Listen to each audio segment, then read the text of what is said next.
Con el permiso del cielo y bajo la autoridad de nuestro santo maestro Yeshua HaMashiach, con el permiso de nuestro Rab, el doctor Dan Ben Abraham, que la paz y la bendición del Eterno sea sobre él, con el permiso de cada uno de ustedes, vamos a estudiar en esta oportunidad la porción de esta semana.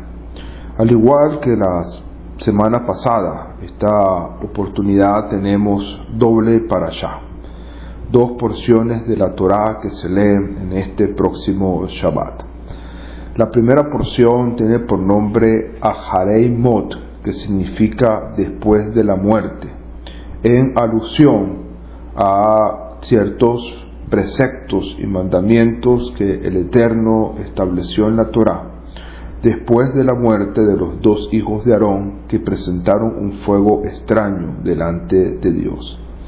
Esta primera parashá o primera porción de Aharei Mot se encuentra en Levítico capítulo 16 verso 1 al capítulo 18 versículo 30, mientras que la segunda porción tiene por nombre Kedoshim, que significa consagrados o santos, en alusión a la orden que da el Eterno a los hijos de Israel de ser santos, porque yo, el Eterno vuestro Dios, soy santo.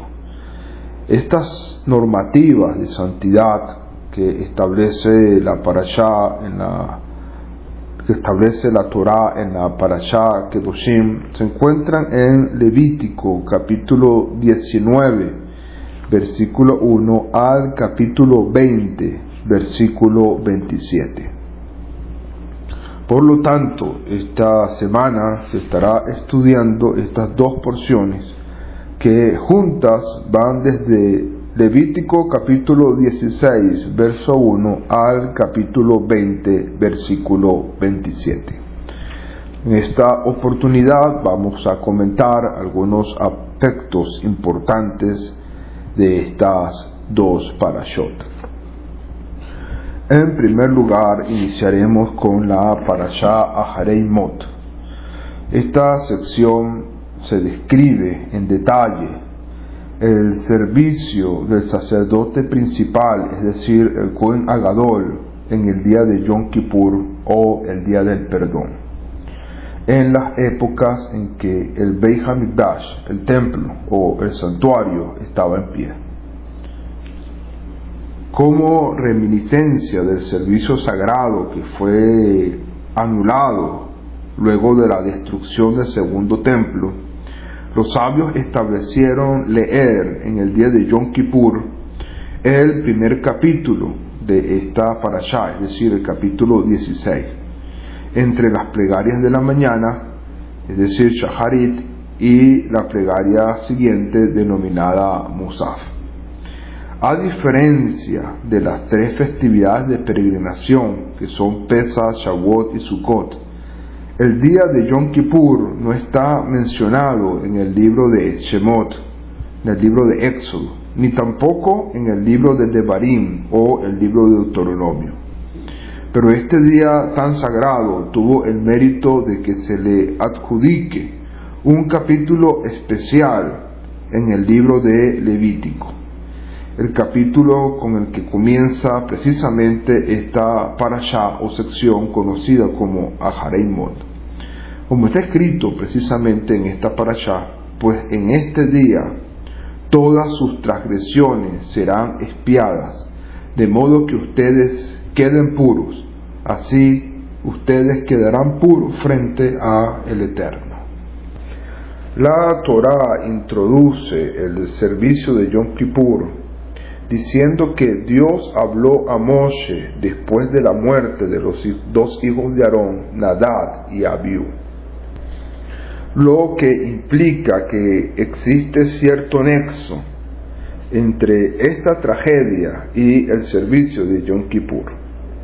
Además, este servicio añade otra dimensión a la causa de su muerte, afirmando que murieron al acercarse ante Hashem elemento que había sido omitido en la narrativa de la muerte de ellos, donde se había mencionado solo que su pecado fue ofrendar un incienso o fuego sin que se les hubiera ordenado hacerlo. Sin embargo, a partir de la descripción que se ofrece aquí, pareciera que fueron castigados solo por haber entrado a un área que les estaba vedada. Esta obvia discrepancia es tratada por los sabios y exégetas de nuestro pueblo.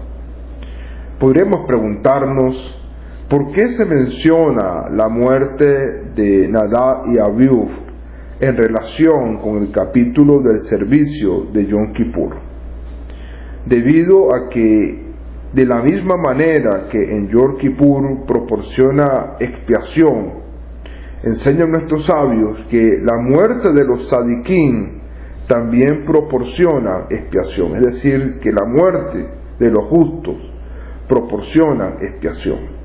Y esto para nosotros es de gran importancia, esta afirmación que se encuentra en el Talmud Yerushalmi, en el Tratado de Yomá 1.1, ya que esta afirmación nos permite ver que la muerte de Yeshua como un tzadik capaz de poner su vida en favor de su pueblo, esa muerte expía pecados, porque si la muerte de justos, de hombres justos, tiene la capacidad de expiar pecados, como lo dice el Talmud, cuánto más la muerte de nuestro Santo Maestro Yeshua, quien voluntariamente entregó su vida para poder de esta manera ayudar a Israel a cumplir su propósito.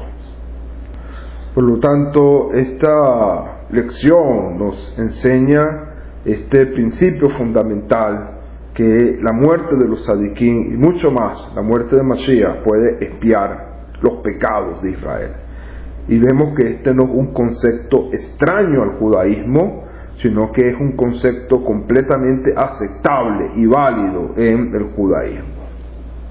Además de esto, nuestros sabios continúan explicando que en Yom Kippur es un Et Ratzon, un tiempo de gracia, y que por ende es un momento propicio para obtener expiación. Cuando una persona justa, un tzadik, como lo era Nadab y Abiú, fallece, su espíritu asciende al mundo de las almas. Las otras almas justas en el cielo se regocijan ante su arribo. Este buen sentimiento en lo alto puede imbutir un espíritu de perdón y expiación de las personas en la tierra. Esto es precisamente la conexión con Yom Kippur. Como vemos, nuestros sabios siguen afirmando que la muerte de justos, comparando precisamente a Nadab y Abiú con tzadikim, con hombres justos, esa muerte produce agrado delante de Hashem y por lo tanto produce el perdón y la expiación de los pecados. Lo mismo ocurre con la muerte de Mashiach, el tzadik más grande que ha tenido nuestro pueblo. Su muerte trae perdón y expiación a Israel. Continúan mencionando nuestros sabios con respecto a esto y dicen que es fundamental tanto Yom Kippur como la muerte de los justos proporcionan expiación con una condición. Yom Kippur expía solo para quienes lo reconocen en su calidad de día sagrado y lo tratan como tal, pues para quienes solo representa un día de abstención de comida y de labores, pero carente de una dimensión espiritual, Yom Kippur no proporciona expiación. De manera análoga, continúan diciendo nuestros sabios, que quienes honran a los justos en su vida y no se benefician de su ascenso al cielo cuando estos fallecen, entonces esto les produce expiación. De allí que tenemos que apreciar la vida de nuestro Santo Maestro, Yeshua Mashiach, estudiar su vida como ha sido narrada en nuestro Mishnah Netzarita o Código Real y apegarnos a él de esa manera para que podamos, como enseña nuestro Jajamín, encontrar en sus méritos expiación oportuna para nuestras vidas. Además, nuestros sabios comentan que el versículo 10 de Levítico, versículo 1, habla de un fuego extraño y de incienso ofrendado sin mediar el mandato divino, en tanto que nuestro verso aquí en esta parashá solo nos habla de un acercamiento ante Dios. Ante esto, nuestros sabios sostienen que, aunque no poseían la prerrogativa de ofrendar el incienso y el fuego, tal transgresión por sí sola no hubiese causado su muerte. En tanto que nuestros versículos nos informan que murieron porque se atrevieron a ingresar al Kodesh HaKodashim, es decir, al lugar santísimo, lo que, como ilustra en el resto de este capítulo, nadie puede hacer esto excepto el Kohen Agadol, el sumo sacerdote, cuando realiza el servicio de Yom Kippur. Sin embargo, otros de nuestros sabios sostienen que esa aparente contradicción es resuelta por un tercer versículo, en el cual la Torá afirma que murieron al ofrecer un fuego extraño ante Hashem, como se ve en Bamidbar, Números, capítulo 26, versículo 61. Esto nos enseña que fue la ofrenda, no el hecho de ingresar sin autorización, lo que provocó su muerte. Otros de nuestros comentaristas, especialmente Ónkelos, traduce la versión de la Torá al arameo, teniendo precisamente esta última posesión. Finalmente, con respecto a esto, otro de nuestros jajamín comenta que cualquiera de estos pecados, es decir, tanto ingresar en esa área sin autorización como ofrendar un fuego e incienso sin la orden de Dios, hubiera sido causa suficiente para que muriera. Por lo tanto, la muerte de Nadab y Abiú estableció un precedente importante, un precedente que llevó a agregar una sección en la Torá donde se establecieron entonces una serie de procedimientos para los sacerdotes en los cuales debían regir su vida con respecto a esto. Entre ellas, como lo mencionábamos en una parashá pasada, no servir al Eterno en estado de embriaguez. Además, se les prohibía a los Kohanim entrar al lugar santísimo. Solamente el Kohen Agadol podría hacerlo una vez al año. Y de esta manera se estableció también los rituales necesarios para ese día especial, donde el Kohen Agadol podía entrar en el lugar santísimo, y ese día sería el día de Yom Kippur.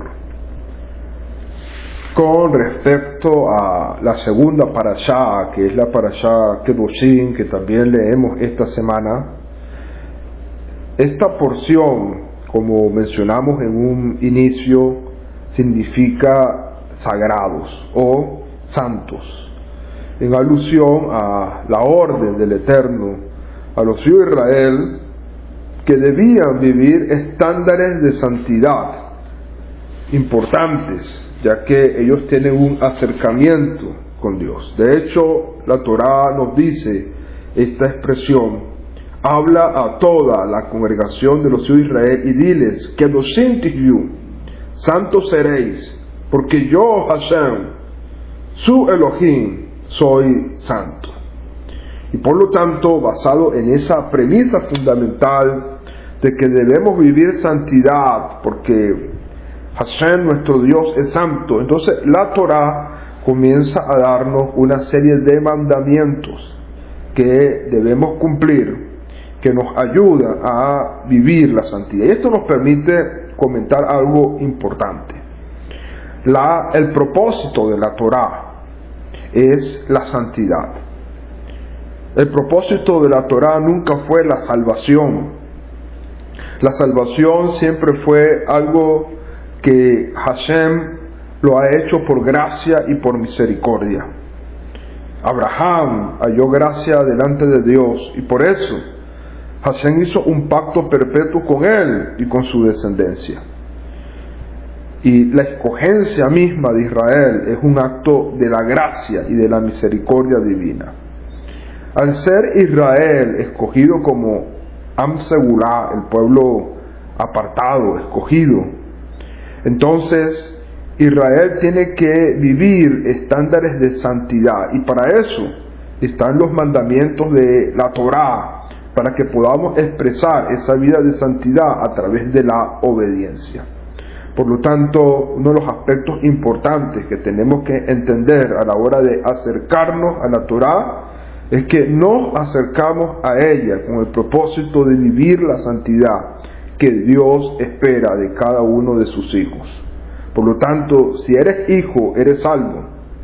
Y si eres hijo, debes vivir la santidad que Dios demanda a sus hijos. Por lo tanto, la Parashá Kedoshim está relacionada con la culminación de la Parashá anterior, que es la Parashá Ahareimot, en la cual se le advierte a los israelitas: no se comporten de acuerdo con las prácticas de Egipto, ni sigan las costumbres de Canaán. Ahora la Torá enfatiza que no es suficiente con evitar el mal, sino también que debemos anhelar tener una vida de santidad y pureza a través de la práctica de la Torá y de los preceptos en todo momento.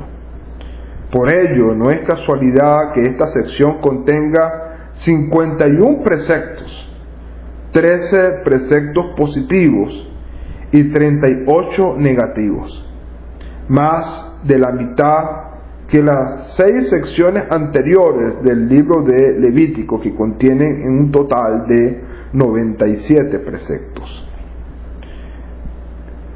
En la mayoría de los años leemos la sección Kedoshim junto con la Parashá Ahareimot, como ocurre en este año. Estas dos porciones se leen en un mismo Shabbat. Y en efecto existe una relación esencial entre ambas. La sección de Ahareimot comienza con el servicio sagrado del sumo sacerdote, el Kohen Gadol, en el día más sagrado del año, en Yom Kippur, y culmina con la advertencia acerca de la pureza de la vida familiar y acerca de las relaciones incestuosas, sección que leemos en la plegaria de Minjá. Y esta sección Kedoshim comprende una larga lista de preceptos, la mayor parte relativa al campo de las relaciones sociales, cuya finalidad es conducir al pueblo de Israel hacia un estilo de vida permanente en santidad y pureza. Por lo tanto, fue la voluntad de Hashem hacer posar su presencia sobre el pueblo de Israel, para que éste pudiera estar a la altura de su obligación de ser una nación consagrada, apartada, su siervo, como es llamada en Shemot, capítulo 19, versículo 6. Para que ello fuera posible, se le instó a Israel evitar las impurezas espirituales que se generan a raíz de las prácticas sexuales y religiosas enumeradas en los capítulos previos. Este es el motivo por el cual esta parashá empieza explicando que estas prohibiciones tienen su razón de ser en permitir que la nación se santifique, emulando a su Creador lo más posible. Además de ello, el propósito era también que el pueblo se elevara en la cotidianidad de sus vidas. La manera de hacerlo, como enseña este pasaje, va marcando por un escrupuloso apego a los mandamientos divinos de la Torah. Pero en realidad estos preceptos exigen más que una observancia mínima, porque al emprender la persona su ascenso obligado hacia las cumbres de la santidad, debe asimismo elevarse su concepción de lo que en general requiere la Torá. Por ejemplo, la Torá enseña aquí que respecto a los padres no solo exige que estos sean honrados por medio de atender personalmente sus necesidades, sino además que ello se realice de una manera respetuosa. Igualmente, la observancia de Shabbat se define en términos que trascienden al séptimo día de la semana, incluyendo asimismo el séptimo año sabático, en referencia a las labores agrícolas y operaciones de préstamo, porque también ello testifica que Dios es el creador y el amo del universo. Y por otra parte se nos enfatiza que la prohibición contra la idolatría excluye no solo la realización de actos de adoración, sino todo aquello que demuestre fe o respeto por los ídolos, incluso cuando podría haber algún provecho personal en ello.